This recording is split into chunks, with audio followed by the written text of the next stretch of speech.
Hinahanap na ngayon ng Department of Migrant Workers ang nawawalang Pilipinong tripulante sa Middle East. Yan ay matapos dumaan ang sinasakyan nilang tugboat sa Strait of Hormuz. Yan at iba pang update sa report ni Camille Samonte.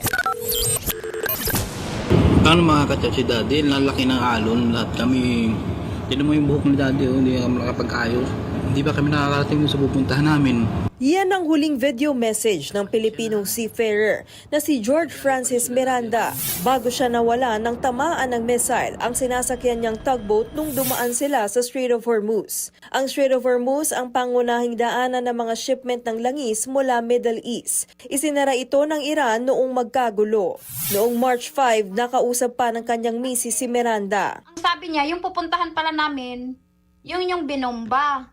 Hindi ako naman, bakit ka pupunta dyan? Bakit kayo ang pinapunta dyan? Anong akala niyo sa katawan niyo? Mga pambala ng bomba? Yun pang sinabi ko sa kanya. Akala ko naman kasi nagjo-joke. Kinabukasan, hindi na niya makontak ang mister. Sa pagdinig ng kamera kanina, kinumpirma ni Migrant Workers Secretary Hans Leo Calacdac na nasa buga ng missile ang sinasakyang tugboat ni Miranda. May mga namatay raw at merong mga nakasurvive. It so happens that it is just him who could not be located, and there are many possibilities and theories that are put forward.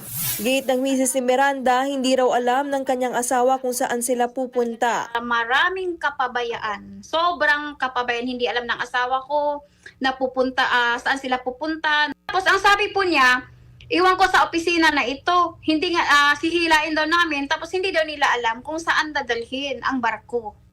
Wala pang bagong pahayag tungkol dyan ang agency ni Miranda, bagamat kinakausap naman nila ang misis nito. Binigyan diin naman ni Calacdac na may karapatang tumanggi ang mga Pilipinong marino kung daraan ang kanilang barko sa mga itinuturing na conflict areas. Kabilang na nga riyan ang Strait of Hormuz. Nagpapatuloy naman ang search and rescue operations kay Miranda. Kasabay niyan, sinimulan na rin ng OWA at DMW ang repatriation o pagpapauwi sa mga kababayan natin sa Middle East. Sa ngayon, 307 na Pilipino na ang napauwi sa Pilipinas mula sa Middle East. Kabilang dyan ang mga OFW, turista at estudyante. 180 pang OFW ang target na mapauwi sa Pilipinas. Inihahanda na rin ng gobyerno ang 2 chartered plane na susundo sa ating mga kababayan. Mga kapatid, ako po si Ruth Cabal. Dito tayo sa totoo, dito tayo sa True FM.